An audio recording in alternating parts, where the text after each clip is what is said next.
Bonjour à tous. Alors aujourd'hui, on va poursuivre dans le cadre du moteur de la R5 Turbo 2 et plus en particulier, on va traiter de la pompe à huile aujourd'hui. Vous saviez, dans la dernière vidéo, je vous avais évoqué que la pompe à huile, il y avait des choses à voir dessus et que je ferais une vidéo dédiée. Du coup, c'est ce qu'on va faire aujourd'hui. Allez, sans plus attendre, on va aller voir un petit peu ce qui nous retourne de cette pompe à huile.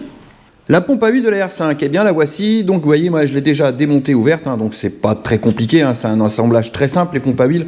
Le corps il est en deux parties. Alors je vais expliquer succinctement comment c'est fait. Vous voyez, le corps il est en deux parties comme ça. Ça c'est la partie qui est raccrochée au bloc moteur. Et ici c'est la partie crépine, donc qui vient aspirer dans le fond du carter. C'est ce qui vient aspirer l'huile. Et à l'intérieur, dans cette partie ici, on a un système donc d'engrenage. Qui lui vient pomper et comprimer l'huile, et c'est un système de pompe. Alors, qu'est-ce qu'on a comme problème sur cette pompe à huile? Alors, à savoir que c'est un peu dans le même état que tout ce qu'on a retrouvé dans le moteur. Vous avez vu la dernière fois l'état des coussinets que je vous avais fait voir. Alors, qu'est-ce qui lui arrive cette pompe à huile? Alors déjà, à savoir qu'on n'en trouve pas des pompes à huile neuves complètes. La seule chose qu'on va trouver, c'est cet ensemble-là, c'est-à-dire l'arbre ici, vous voyez, avec l'ensemble engrenage qui nous permet de faire la pression d'huile. Parce que logiquement, c'est cette partie-là qui est la plus sensible. Alors, à savoir que quand le moteur il a été refait, comme je vous dis, il y a peu de kilomètres, on va dire 5000 km, cette pièce-là, elle a été changée. Alors, sauf que là, si on regarde d'un petit peu plus près, alors j'espère que vous allez voir, là, c'est déjà dans un état pitoyable, c'est tout rayé. Et il y a surtout quelque chose qui m'a interpellé, c'est que quand on voit les espèces de stries qu'il y a à ce niveau-là, c'est comme s'il y avait eu une espèce de tentative de rectif. Et mauvaise rectif, parce que autour, ou je sais pas trop savoir ce qui s'est passé, mais c'est comme si ça avait vibré et que ça avait été mal rectifié, parce que là, même moi au doigt, je sens des grosses aspérités. C'est vraiment pas c'est pas joli. Puis vous voyez bien, on a bien les traces de rayures circulaires sur les deux pièces. Alors quand on regarde l'extérieur de la pièce aussi, alors là on se rend compte que elle est complètement rayée. Et puis il y a quelque chose aussi ici, vous voyez là au niveau de mon pouce ici là. Là, ici, là, il y a un coup. Alors ça, au vu du coup, ça, je peux vous assurer que ça s'est pas fait dans le corps, en rotation. Ça, c'est quelque chose qui est une pièce qui est tombée par terre ou autre, je sais pas, mais pour lui faire un coup de cette ampleur-là, là, l'ongle rentre dedans. Donc, voilà, ça, c'est pas possible. Donc, la partie recto, c'est pareil, elle est toute rayée, vous voyez. Donc c'est quand même incroyable, parce que ça, faut savoir que c'est une pièce qui trempe dans l'huile constamment, donc normalement c'est constamment lubrifié, ça baigne constamment dans l'huile, donc normalement on peut pas arriver à des rayures comme ça. Alors on peut arriver à des choses comme ça si au bout de beaucoup de kilomètres, ou parce que le moteur a cassé, et puis on a de la limaille qui est passée, et puis ça arrive à passer à travers la crépine, et puis bien évidemment si elle aspire un peu de limaille, ça fait du vilain, mais vous voyez, même à ce niveau là, alors je sais pas si vous allez le voir là, vous voyez, quand on regarde ici au niveau de l'engrenage, là c'est pareil, là j'ai des rayures, mais là limite quand je passe dessus, je me couperais le doigt là, tellement que c'est affûté là, vous voyez les petits bouts là, alors, je sais pas si vous allez les voir, mais bon, donc là c'est pas beau. Je vous ferai peut-être une photo, je vous mettrai en gros plan, comme ça vous verrez. Alors partout c'est pareil. Donc alors cette partie-là, on va dire que c'est pas un problème, parce que on peut la trouver en neuf, et je l'ai. Elle est ici. Donc là, vous voyez, l'aspect, c'est pas du tout la même chose. Là, on déjà, que ça soit extérieur ou intérieur, c'est neuf. On voit bien que c'est impeccable. Là, il n'y a pas de problème. Donc cette pièce-là, je l'ai. C'est pas ça le problème. Notre problème, évidemment, c'est que comme ici, ça fait du vilain. En face, on a de l'aluminium. Voilà ce qui nous arrive. Ici, l'aluminium, là, il est bouffé. Donc alors bouffé, ça va, on n'est pas, j'ai vu pire, mais la partie, la surface de friction, elle est pas belle. Alors cette partie-là, ça va pas être un gros problème, moi je vais la reprendre en rectif avec la fraiseuse, donc ça va être très simple à faire. Et d'ailleurs, quand on regarde, on voit qu'il y a alors ici, là où la partie est plus mate, on voit que ça a été poncé. Alors est-ce qu'il y avait déjà des problèmes avant, et puis qu'il y a eu une tentative, mais de ponçage, ou je sais pas. Enfin bref, en tout cas, là, vous voyez, ça, moi, je peux pas laisser ça comme ça. C'est pas possible. Donc là, comme je vous disais, on va rectifier cette partie-là. Ça, c'est pas très compliqué à faire. Là où ça se complique, c'est sur cette partie-là. Alors, parce que là, vous voyez, c'est assez... Alors, si je prends, voilà, cette pièce-là, elle rentre à l'intérieur, vous voyez, voilà, comme ça. L'autre, elle est aussi dedans. On va l'assembler, comme ça, vous allez voir un petit peu comment c'est fait. Hop, voilà. Et quand c'est en fonctionnement, voilà ce qui se passe. Vous voyez, ça tourne. Et puis, par l'effet, en fait, ça crée des cavités. Les cavités, quand ça tourne, la cavité se resserre, vous voyez, ici. Et puis, ça comprime l'huile. Et donc, ça chasse l'huile par un orifice qui est dans le fond, là, derrière. Et vous voyez, ça remonte après par ici. ici, et là, on va alimenter le moteur en pression d'huile. Donc, on aspire l'huile par ici, hein. Vous voyez, là, on l'aspire ici. Alors là, ce qu'on voit ici sur le côté, eh bien ça, c'est le clapet de décharge de la pompe à huile. Ça, en cas de surpression, eh bien ça redécharge directement dans le carter. Maintenant qu'on a vu comment ça fonctionnait, si je renlève ça, hop, je ressors ça de là-dedans. Eh bien, le problème que j'ai, c'est que dans le fond ici, eh bien, j'ai des traces, hein, pareilles que sur le couvercle. Alors, sauf que là, eh bien, c'est beaucoup moins évident d'aller rectifier cette partie-là dans le fond. Et sachant que quand on va rectifier cette partie-là dans le fond, donc on va descendre.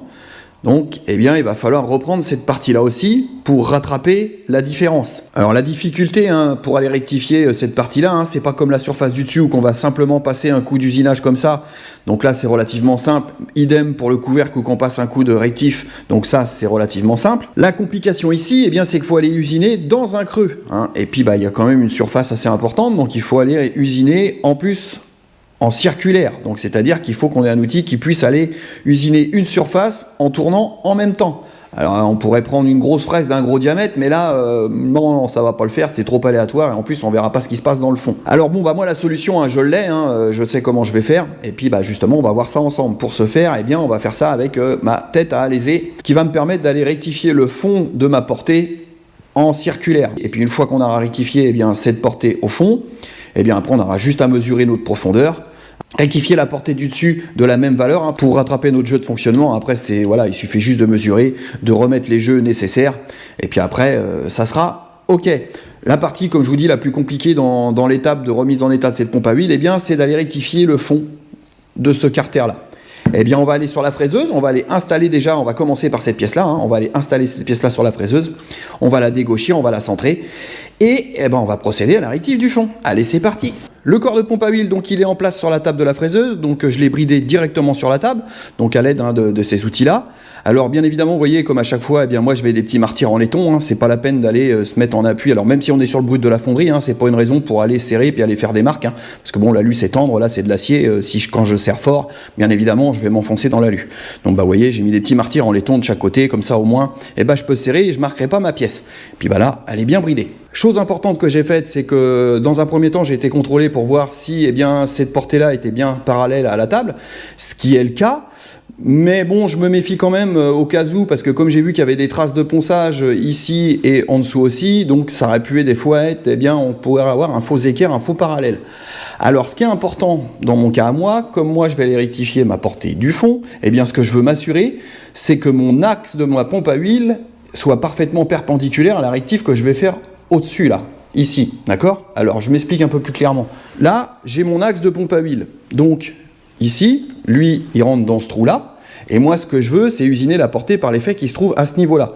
Donc, ce qui est hyper important, eh bien, c'est que la portée que je vais rectifier soit parfaitement perpendiculaire à l'axe, hein, que là, l'angle à 90 degrés soit parfaitement respecté. Pour m'en assurer, ce que j'ai fait, donc j'ai pris un palpeur et j'ai été palper dans le trou, hein, dans ce sens-là et à 90 degrés, pour m'assurer que je suis parfaitement dans l'axe. Comme ça, quand je vais venir rectifier, comme je suis dans l'axe, eh bien, je serai sûr que la perpendicularité sera impeccable. Donc là, c'est le cas, ça je me suis assuré, donc ça c'est fait. Alors maintenant, ce qu'on va faire ensemble, eh bien, c'est qu'on va aller centrer la broche par rapport au diamètre. Vous allez voir avec cet outil-là, vous allez voir, ça c'est formidable, c'est très simple. Alors cet outil pour centrer, sur quel principe ça fonctionne? Eh bien c'est tout simple, en fait vous voyez vous avez un petit touchot ici, regardez quand je viens de l'actionner, eh bien ça fait bouger mon aiguille. Alors évidemment l'axe ici il est parfaitement centré avec la broche, hein, par l'effet vu qu'on est fixé dessus. Et puis maintenant il y a cette partie là qu'il faut que je retienne et vous allez voir quand je vais mettre en rotation, alors on va la mettre en rotation. Alors là, vous voyez, on se rend compte que l'aiguille bouge, hein, parce qu'elle suit le mouvement. Alors maintenant, avec mon axe X et Y, eh bien, je vais aller chercher jusqu'à temps que mon aiguille ne bouge plus. Donc là, on va tourner jusqu'à temps que ça augmente, on n'est pas dans le bon sens. Et allez, on va aller chercher jusqu'à temps que ça ne bouge plus. Là, ça diminue. On va aller chercher l'autre axe. Hop, c'est dans l'autre sens. Voilà. Vous voyez, c'est quand même un outil, ça c'est impeccable pour aller faire du centrage. Hop.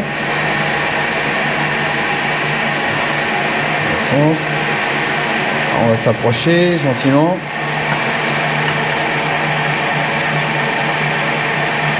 Voilà, vous voyez, là on y est quasiment, on a encore un léger mouvement, très très peu.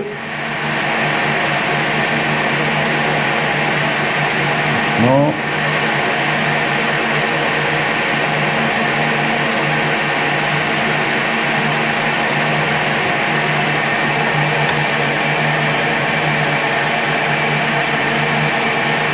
Voilà, je suis parti dans le mauvais sens. Voilà.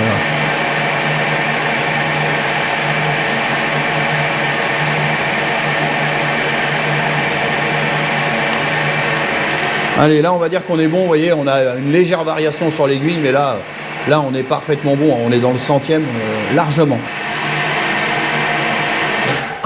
Donc là ça veut dire que notre pièce elle est parfaitement centrée avec l'axe de notre broche. Et maintenant qu'on est centré, eh bien on n'a plus qu'à mettre en place notre outil à alésé et puis aller rectifier la partie du fond.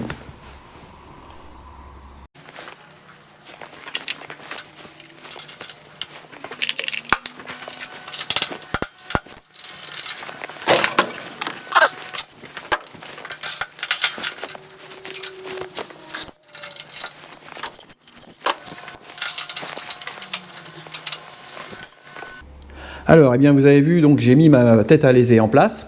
Alors, pour ceux qui me suivent déjà, vous avez déjà dû me voir me servir de cette tête à alésé, mais en fixe. Alors, il y a une particularité sur ces systèmes-là de tête à alésé, c'est qu'elle a un système automatique, donc d'avance et automatique, dans un sens ou dans l'autre. Grâce à ce petit système-là, là, vous voyez, avec ce petit levier qu'on vient tenir avec la main. Hein, alors, déjà, détail pas des moindres, que quand on vient tenir quelque chose comme ça sur une pièce qui est en mouvement, surtout sur une machine de ce type-là, on fait extrêmement attention pour aller se mettre les mains dans la broche parce que là, vous oubliez vos mains, vos doigts, tout va y passer. Donc attention, attention. Et d'ailleurs, vous voyez là, la petite baguette, elle, faut vraiment la tenir juste avec 2 doigts, c'est suffisant. Et s'il y a un problème, tac, on peut facilement l'enlever. La baguette, elle va pas nous emmener avec parce que vous voyez, elle n'est pas faite pour rester bloquée dessus. Voilà pour la petite consigne de sécurité. Enfin bref, alors là-dessus, le principe de fonctionnement, c'est qu'avec cette tête à alésé, on va être capable de tourner et en même temps de translater. Bien évidemment, c'est pas évident d'aller gérer une translation comme ça quand il y a une rotation. Alors il y a un système avec des butées et un débrayage. Donc là, moi j'ai déjà été chercher ma butée mini, bon bah ça c'est pas un souci. J'ai déjà été chercher mon point de départ et ma butée maxi, c'est-à-dire surtout celle-ci qui est importante, c'est-à-dire la fin de course. Ça veut dire que même quand je vais tenir le petit levier, elle va continuer à tourner, mais quand elle va arriver sur cet appui-là, et ben hop, elle va débrayer, donc elle va arrêter son mouvement de translation. C'est ce qui va nous permettre d'aller pouvoir rectifier le fond. Donc tout en tournant, eh bien, on va agrandir le cercle en fait. On va augmenter le diamètre au fur et à mesure qu'on tourne. Et c'est ce qui va nous permettre d'aller faire notre alésage à l'intérieur sur une surface plane. Et bien maintenant, comme vous avez vu que tout est mis en place, c'est prêt donc à partir, eh bien il n'y a plus qu'à rectifier notre surface en faisant attention. Alors dans ces cas-là, moi je fais toujours attention évidemment, j'ai toujours la main sur le bouton d'arrêt d'urgence. Au cas où que y a un problème, que ça se passe mal ou quoi que ce soit, parce que s'il y a le moindre de chose qui va pas, que admettons notre butée elle est mal réglée ou quoi que ce soit, et puis que l'outil vient buter dans la pièce, la machine ne s'arrêtera pas elle. Ça c'est sûr, elle ne s'arrêtera pas. Donc il faut faire extrêmement attention quand on utilise ce type de machine là. Bon et bien donc là on est prêt, tout est en place, tout est bien sécurisé, il n'y a pas de souci. Allez, on y va, c'est parti, on démarre la rectif.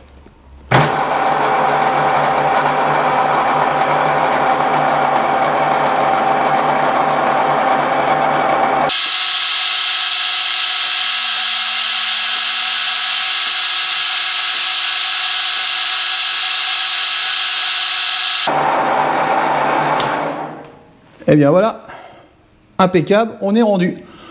Alors, le résultat de ça, allez, on va regarder ça ensemble. Alors, qu'est-ce que ça nous donne? On va mettre un peu de lumière, hop.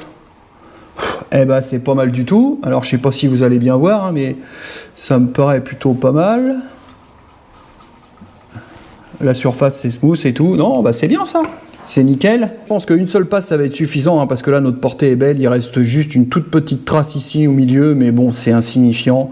Donc, je pense que ça va rester comme ça. Donc là, c'est perfect pour cette pièce-là. Donc maintenant que j'ai redescendu ma table, on y voit un petit peu plus clair. Ça vous permet de voir un petit peu l'état intérieur. Alors même que ça brille, c'est pas évident. Mais bon, vous voyez, c'est vraiment nickel. Donc, eh bien, j'ai ramené la pièce. On va faire un essai, mais normalement, il n'y a aucun souci. Voilà, c'est parfait. C'est perfect. Là, on a une belle surface d'appui en bas. Maintenant, ce qui va nous rester à faire, eh bien, c'est de reprendre cette partie-là. Là, je vais mesurer pour voir de combien je suis descendu. Et puis, comme ça, ça va me permettre de savoir combien qu'il faut que j'enlève de matière pour retrouver mes 2 centièmes de jeu ici. Allez, on va regarder combien qu'on a à rectifier pour rattraper notre jeu. Là, j'ai mis mon palpeur en place. Donc là, je suis sur le pignon de pompe à huile. Donc, on est bien sur le 0. On va avancer. Donc là, ça redescend. Hop, ça remonte. Hop, oh c'est pas très droit tout ça, donc là on a un dixième, on a 11 centièmes, donc eh bien il faut qu'on enlève 9, eh ben oui, 9 centièmes, on enlève 9 centièmes et puis comme ça eh bien on va rattraper notre jeu de fonctionnement d'origine. Allez, il n'y a plus qu'à faire ça, donc là ça va être très simple, hein, comme je vous disais, hein, pour rattraper les 9 centièmes, et bien là c'est une passe tout à fait simple hein, sur toute la surface avec mon autre outil. Ça c'est vraiment beaucoup plus facile à exécuter que ce que je viens d'effectuer juste avant là, avec la tête à alaiser. Donc ça c'est juste une formalité. Alors j'ai installé donc mon outil pour aller surfacer ma pièce, hein.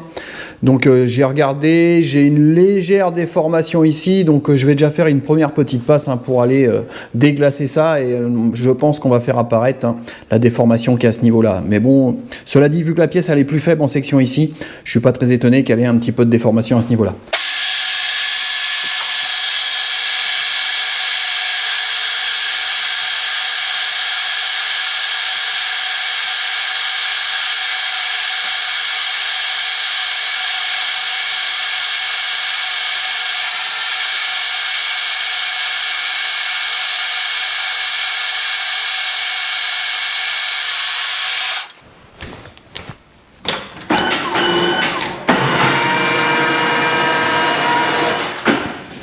Alors résultat, donc vous voyez c'est ce que je vous avais dit, hein, donc là ça met bien en évidence la déformation de la pièce, donc là on voit bien ici eh bien que on porte pas, hein, donc elle est creusée comme ça, donc ici vous voyez là pour le reste ça me paraît assez régulier, ici là il y a de la déformation, mais ce que je vous avais dit au départ c'est que bien elle a pris des coups de ponçage, hein, donc forcément on a creusé un peu, et peut-être que justement c'est quand ça a pris des coups de ponçage, comme ici eh bien on a beaucoup moins de surface, eh bien on est venu détériorer eh bien cette partie là, on l'a creusée.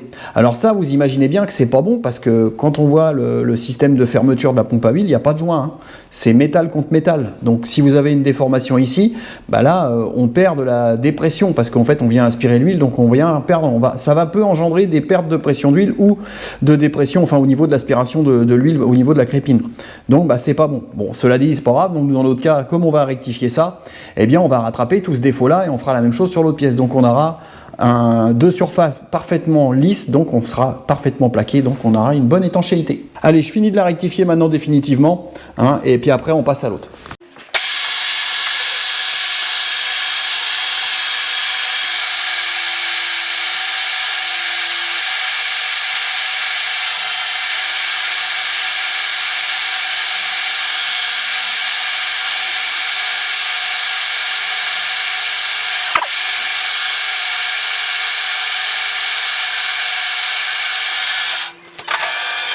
Alors résultat, eh bien vous voyez c'est plutôt nickel, hein, c'est impeccable, hein, voilà, de toute façon sur une petite pièce comme ça avec un outil de ce type là, quand on a les bonnes vitesses de coupe et les bonnes plaquettes, on obtient toujours du super résultat. Et là vous voyez on n'a plus du tout notre déformation, donc là on a une partie qui est parfaitement propre. Et c'est surtout, elle est parfaitement perpendiculaire à la pièce qui est au fond ici. Donc tout est bien équerré maintenant. Et bien maintenant, on n'a plus qu'à passer au couvercle de pompe à huile ou qu'à la crépine faire la même chose. Et puis, eh bien, ça en sera terminé pour les rectifs de la pompe à huile. Alors, eh bien là, vous voyez, donc j'ai remis l'étau en place, hein, parce que pour appareiller ça sur la table avec le système que j'avais tout à l'heure, avec le corps de pompe à huile, eh bien, c'était juste pas possible, hein, parce que il n'y a pas moyen de se prendre, il n'y a rien de plan, il y a rien qui va. Donc là, j'ai réussi à trouver une solution pour le prendre dans l'étau. Alors, j'aime pas trop ça parce qu'on n'est pas super sécure, mais bon, comme là je vais prendre qu'une passe infime, hein, c'est vraiment pour, vous voyez, enlever toutes ces traces qu'il y a là, puis en laissant c'est creuser au doigt, donc je vais vraiment y aller par centième ou 2 centièmes à chaque fois, hein, pour pas mettre la pièce en effort, surtout pas. Alors le truc qui a été aussi assez compliqué, ça a été pour la dégauchir, hein, c'est-à-dire pour la mettre bien parallèle. Alors pour ce faire, ce que j'ai utilisé, eh bien j'ai tout simplement utilisé vous allez voir, ça c'est mon niveau numérique, donc comme ça, vous voyez. Et bien là, vous voyez, je suis bien sur le 0 dans ce sens-là, donc ça veut dire que je suis parfaitement comme ça. Et quand on le prend à 90 degrés, Et ben vous voyez, j'y suis aussi. Donc j'y ai passé un petit peu de temps hein, pour réussir à équerrer ça parfaitement. Donc là, c'est parfaitement équerré. Donc c'est bon, c'est des gauchis. J'ai fait cette méthode-là parce que en fait, eh bien cette pièce-là, par le fait est, elle après, elle est en l'air. Hein. Il n'y a aucun autre appui mécanique autour. Le seul appui qu'il y a, c'est cette partie-là. Mais là, ce que je voulais, c'est que, eh bien, la partie que je vais rectifier, c'est qu'elle soit parfaitement parallèle à ma table. Parce que sinon, si je la mets de travers, je vais la rectifier de travers. C'est pas le but. Comme vous avez vu, un CD gauchis c'est positionné. Là, je vais faire une passe, je suis à 2 centièmes. Et pour l'instant, je ne vais pas faire plus. Hein. Je pense que ça va. Je ne suis pas sûr que ça suffise, mais comme je vous ai dit, je ne veux pas mettre en effort ma pièce.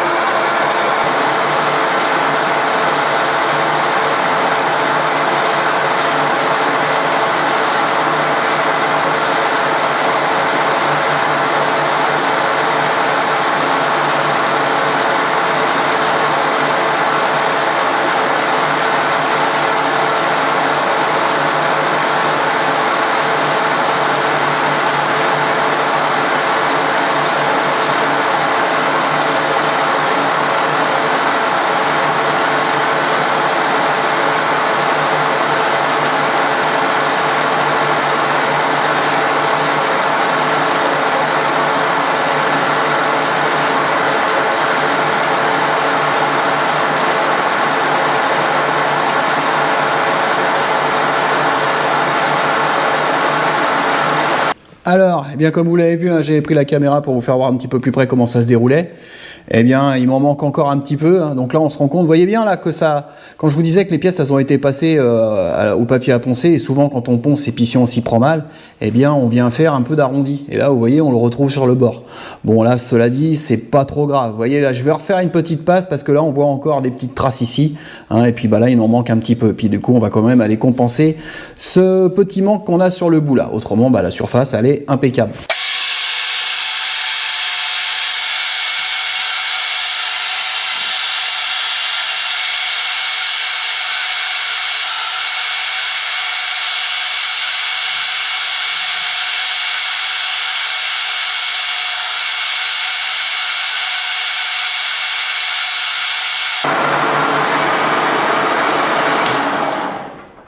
Eh bien le résultat, eh bien on va dire que c'est plutôt pas mal, hein. C'est perfect. Bon, vous voyez encore un petit peu là, mais bon là je vais pas aller chercher ça parce que sinon il faudrait vraiment que j'aille loin. Là on va dire que c'est suffisant parce que l'étanchéité elle se passe ici. Donc là on a une belle surface d'appui, une belle surface de contact. Eh bien on va laisser ça comme ça, c'est parfait. Allez, je démonte ça et on se retrouve à l'établi. Et bien voilà, donc notre rectification est terminée sur la pompe à huile. Et bien là, on va regarder un petit peu plus en détail donc le résultat de tout ça. Alors déjà, eh bien la crépine d'aspiration, hein, là qu'on vient de voir juste à l'instant, vous voyez le résultat, hein, donc de la rectif, donc c'est juste impeccable, hein, c'est parfait. Alors on voit encore là, comme je vous disais, hein, sur le rebord, hein, eh bien malheureusement, je pense que ça, vous voyez, c'est des tentatives de ponçage hein, qu'il y avait eu, et puis malheureusement, c'est venu attaquer le bord. Hein. Bon après, où c'est placé là, cela dit, c'est pas grave. Hein. Ce qui est surtout important, eh bien c'est cette partie-là et puis toute la partie qui va jointer, qui va faire l'étanchéité. Mais là, comme vous le voyez, eh bien la portée, elle est parfaitement nickel. Alors le corps, lui, de la pompe à huile, eh bien la portée ici aussi, hein, vous voyez, eh bien elle est impeccable, hein, il n'y a pas de souci, hein, c'est nickel, c'est propre. Hein. On a rattrapé la petite déformation qu'on avait là, hein, vous vous rappelez, c'était creusé. Donc là, vous voyez, vous comprenez bien que si j'avais une déformation ici, eh bien quand je viens mettre comme ça ici, eh bien forcément, je perdais d'étanchéité, hein, ce qui n'est plus le cas maintenant parce que j'ai deux portées parfaitement rectifiées. Alors la portée dans le fond, eh bien c'est pareil, hein, vous voyez, c'est impeccable, hein, donc c'est nickel, hein, donc pas de problème. Et bien, donc voilà, hein, donc notre pompe à huile, eh bien, elle est sauvée, on va dire. Hein. Donc avec ces éléments-là qui sont neufs. Hein. Alors ce que j'ai fait quand même, parce que vous voyez, je les ai inspectés, hein, parce que ça c'est de la pièce de refabrication, donc il y avait de la bavure un petit peu, c'était pas... on va dire que c'était pas net, c'était pas fini. Donc moi j'ai rebavuré partout là parce qu'il y avait des petites choses qui me plaisaient pas et j'ai fignolé ça pour qu'il y ait aucune bavure ni quoi que ce soit. Donc là maintenant là ça me convient, c'est parfait. Il n'y a plus qu'à la réassembler. Alors maintenant, vous voyez, on va prendre les éléments, on va pouvoir les remboîter dedans. Donc là, ça coulisse sans problème. Hein. Cette pièce-là, elle va parfaitement dedans, aucun souci. Donc la deuxième, eh bien, elle vient se mettre ici, hein, hop. Voilà, on met ça sans effort, voilà, ça coulisse parfaitement. Donc là, la rotation, elle est nickel. Hein. Donc après, eh bien, on n'a plus qu'à aller mettre celle-ci par-dessus, comme ça. Donc là, ce qu'on va faire, je vais vous mettre une vis ou deux hein, pour que vous voyez que c'est smooth, hein, ça tourne nickel. Hein. Donc là, il n'y a pas d'huile, hein, c'est juste, voilà, hein, comme ça me permet aussi de contrôler mon jeu de fonctionnement, si je suis bon.